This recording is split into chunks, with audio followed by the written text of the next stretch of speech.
Bisa ambil strategi riyadhah dengan cara uzlah.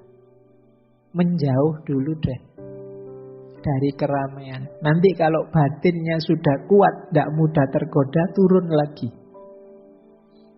Nah, ini sebenarnya salah satu laku dalam tasawuf. Namanya uzlah.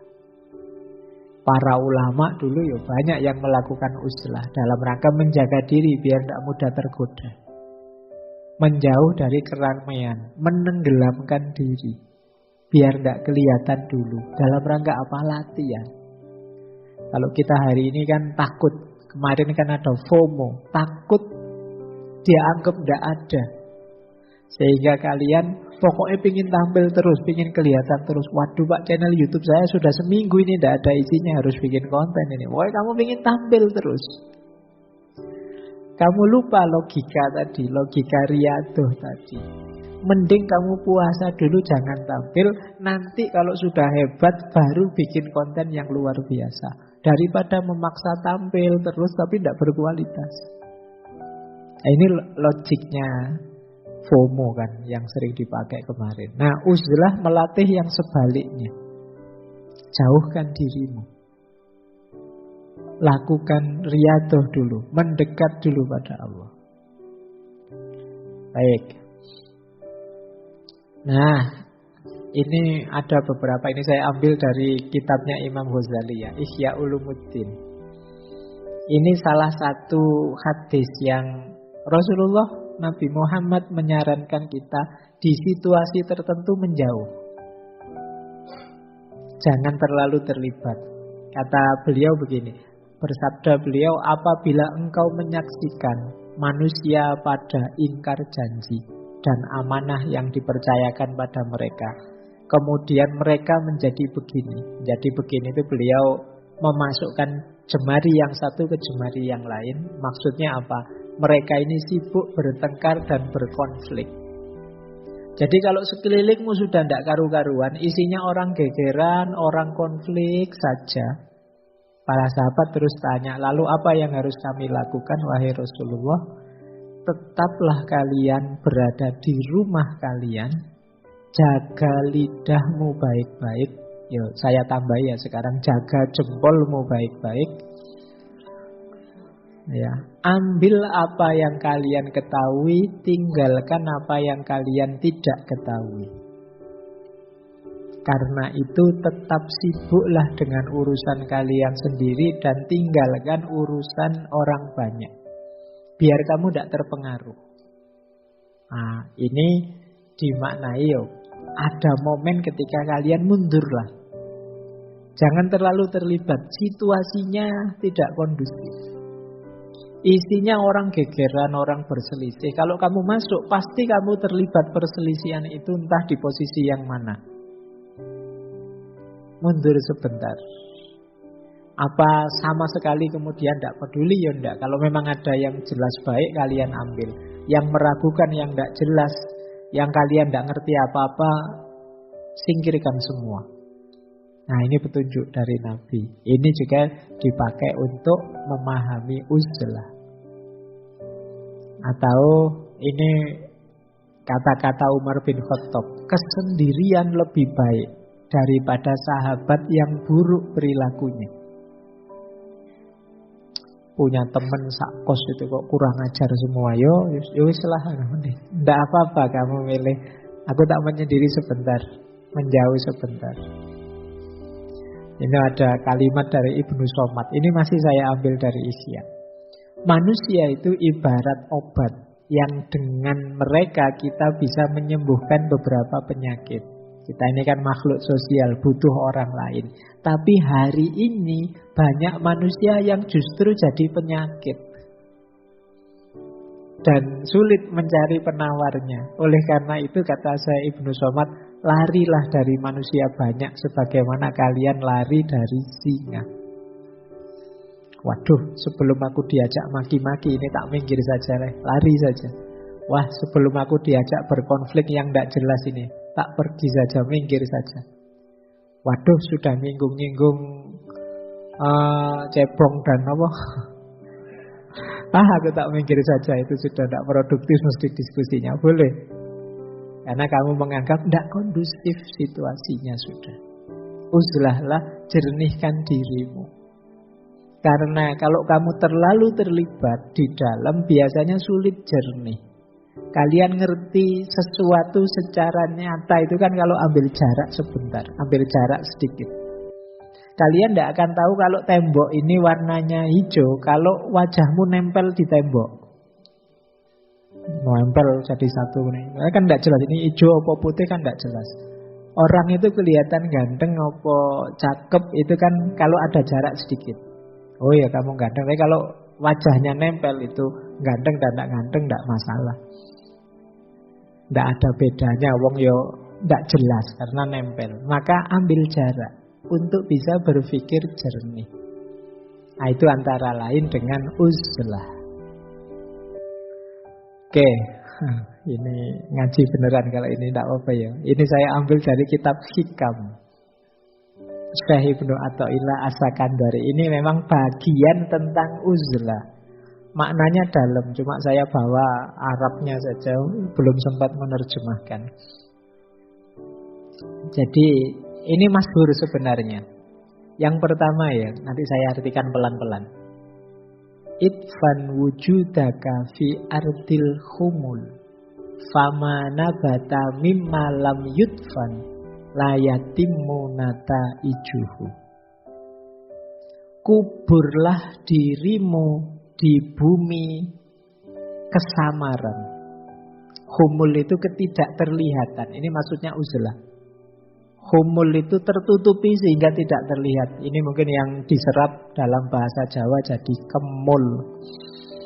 Kalau kamu pakai kemul kan tidak kelihatan. Jadi idfan wujudaka fi ardil humul. Kuburlah dirimu secara tersembunyi. Kenapa? Karena sesuatu yang tumbuh dari biji yang tidak ditanam dalam, itu tumbuhnya juga tidak sempurna.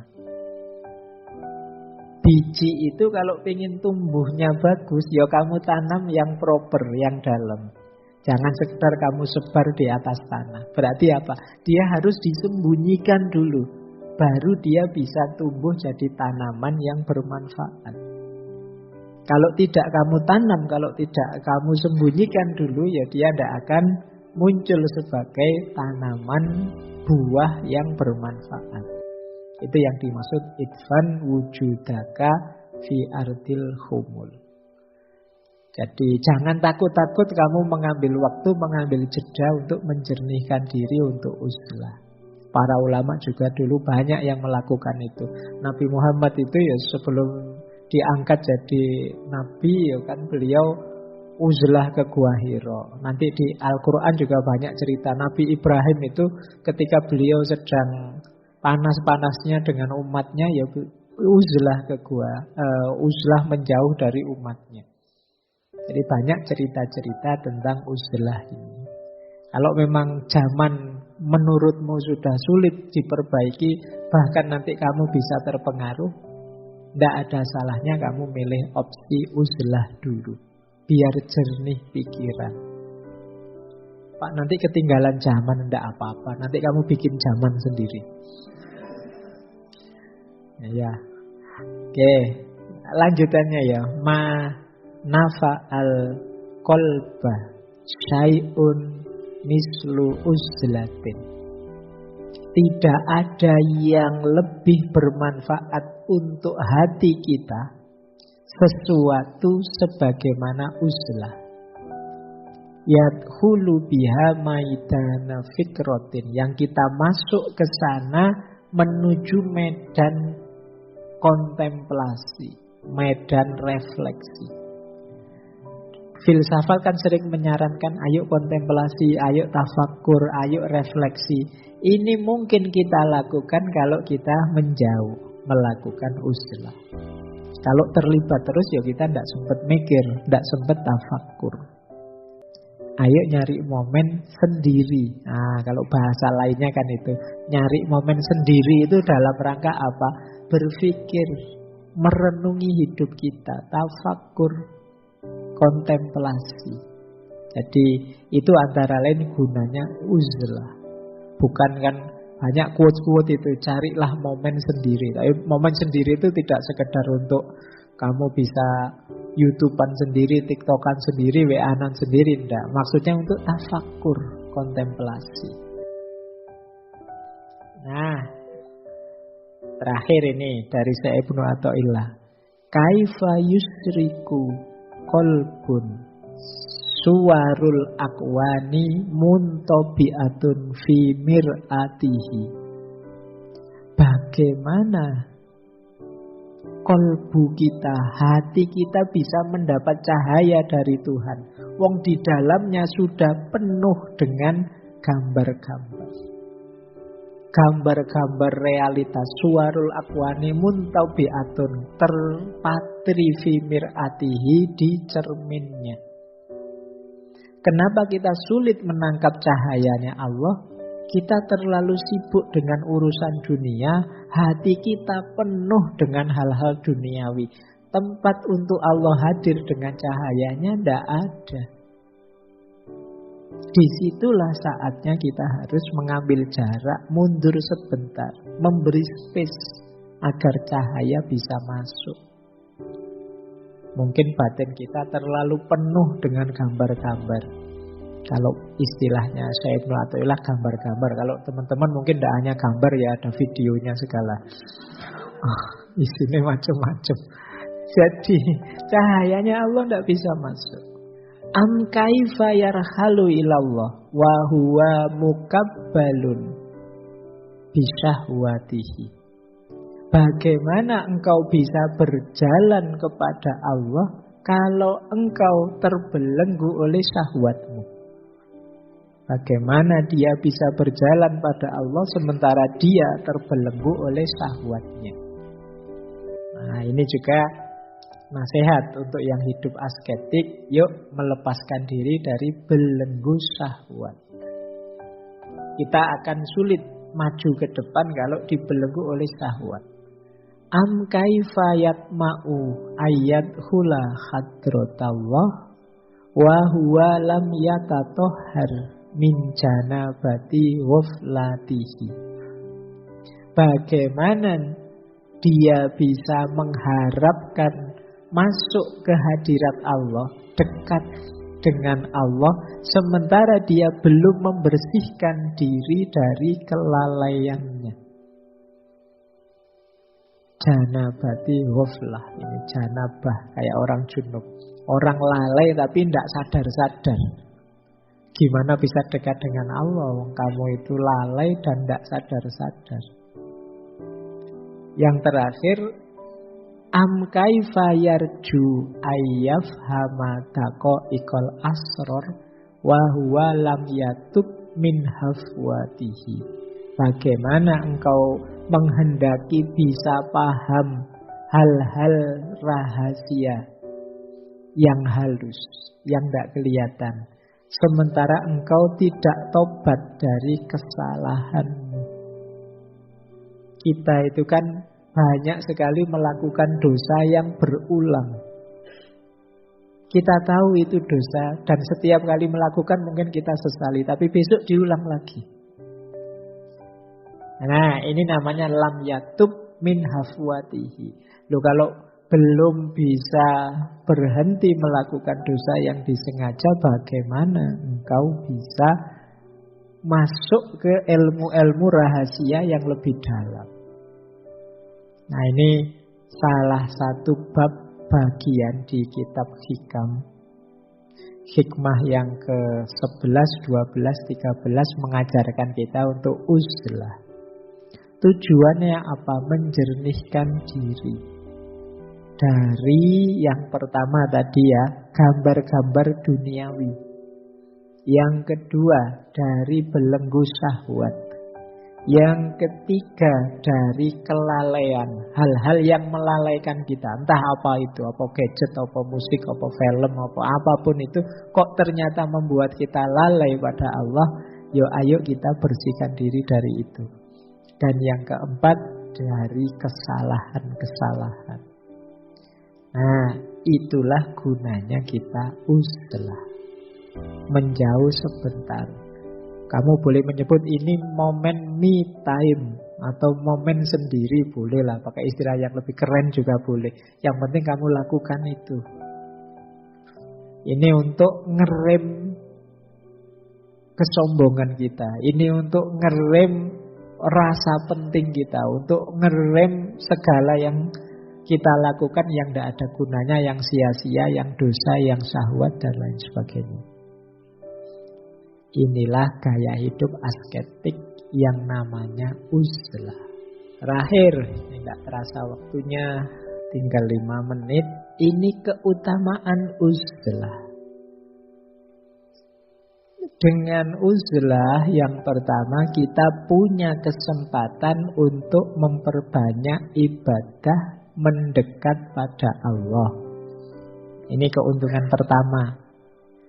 Keuntungan kedua, kita paling tidak saat uzlah bebas dari dosa kemasyarakatan. Apa contohnya? Gibah, nah, ya kan? Ya kalau kan kamu punya uzlah kan hasratmu untuk gosip kan paling tidak direm sementara. Mau gosip ini gatel aku, tapi sama siapa wong sedang uzlah. Nah, paling tidak yang ini kan aman. Ghibah aman. Kemudian amar ma'ruf nahi mungkar. Wah, saya ini kan harusnya amar ma'ruf nahi mungkar ini, tapi ya wong ini sedang menjauh dari keramaian, sementara safe. Meskipun tidak amar ma'ruf nahi mungkar ya tidak apa-apa. Riya juga aman. Kamu kan tidak perlu pamer sama siapa-siapa, kan wong sedang sendirian.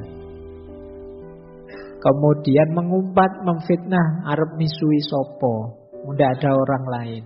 Kecuali yang memang kan ada yang teman yang terbiasa misuh, sama dirinya sendiri juga misuh. Salah-salahi dewe ya misuh-misuh dewe.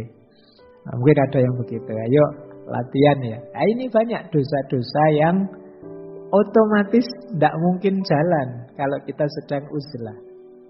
Kemudian membebaskan kita dari pertengkaran, perselisihan, atau percakapan yang tidak ada gunanya, yang sia-sia. Jadi uzlah menyelamatkan kita paling tidak dari ini. Termasuk basa-basi yang tidak perlu, tidak penting, yang kadang membuat kita capek. Kalau ada orang kan kadang kita senyum, kita tapi begitu orangnya lewat, capek misalnya. Nah, kita kan sudah tidak butuh itu lagi kalau sedang uzlah. Jadi ini aman paling tidak kan. Jadi dosa-dosa, kesalahan-kesalahan kemasyarakatan paling tidak libur sebentar saat kita uzlah. Meskipun uzlah ini kita pakai momen latihan, memperkuat diri, sehingga nanti kita balik lagi jadi orang yang lebih berkualitas. Kemudian menyelamatkan diri dari gangguan atau cercaan orang lain. Orang juga tidak bisa menjangkau kita tidak bisa menjangkau mereka. Kemudian putusnya harapan orang banyak atas kita dan harapan kita atas orang banyak. Ketika kita uzlah kan kita tidak berharap sudah pada banyak orang, wong kita sendirian. Orang banyak juga tidak bisa menemui kita, wong kita sedang uzlah. Tidak bisa saling memanfaatkan, tidak bisa tadi saling melakukan kejelekan, tidak bisa saling mencela, melihat dengan buruk, pokoknya tidak bisa wong kita sedang menjauh. Ini keuntungan. Kita kan kemudian tidak harus capek, itu kata selanjutnya, karena mustahil mendapat kerelaan orang banyak dan memuaskan semua orang. Kita kan kalau dalam situasi normal kan pingin semua seneng, kita ingin menyenangkan semua orang, itu kan capek. Memuaskan semua orang itu kan capek. Maka putusnya harapan kita pada orang banyak dan harapan orang banyak pada kita. Nah, yang terakhir ini mungkin level kita. Kalau ini orangnya bodoh kayak kita selamat dari membodohi orang lain atau menyusahkan diri kita sendiri karena kebodohan kita. Jadi orang lain aman dari kebodohan kita dan keburukan kita. Minimalkan itu. Jangan dikira waktu kita uzlah terus kamu membayangkan, wah teman-temanku ini mesti merasa kehilangan. Siapa tahu mereka bersyukur, alhamdulillah sekarang punya teman yang satu yang biasanya ngerepoti ini sedang uzlah, bebas kita sementara. Nah, yo paling tidak kan dapat itu temanmu. Jadi kamu dapat pahala dari temanmu yang bahagia. Meskipun kamu pontang-panting uzlahnya, tapi ya lumayanlah, membahagiakan orang kan pahala. Jadi ini keutamaan uzlah, bagian dari hidup asketik.